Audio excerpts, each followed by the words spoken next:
На 24 октомври 2024 година имахме възможността да посетим столичното предприятие за третиране на отпадъци, където се приема всичкият боклук от познатите ни сиви контейнери. Количеството отпадък, който се приема дневно, е между 1100 и 1300 тона.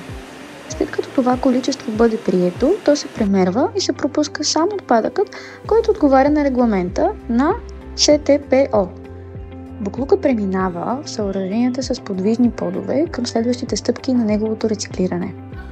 Веднъж поставен на подвижен под, отпадъкът се дозира и преминава към механично и предварително сортиране.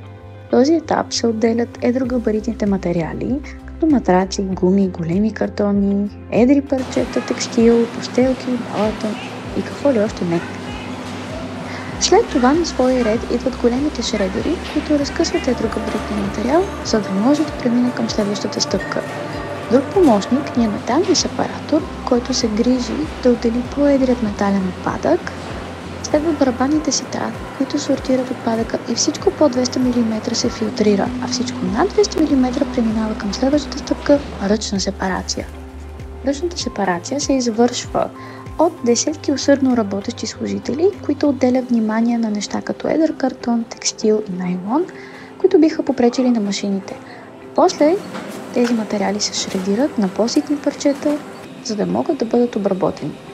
Следваща стъпка е биосушенето, което представлява обдухване на отпадъците с въздух и реакция с органичния отпадък, вследствие на който температурата се покачва в клетката за биосушене. Този процес трае 6 до 7 дни. После изсушеният отпадък преминава към производството на RDF гориво. Финални стъпки са сепариране на пластмасите под цветове и състав, като после се предават за рециклиране.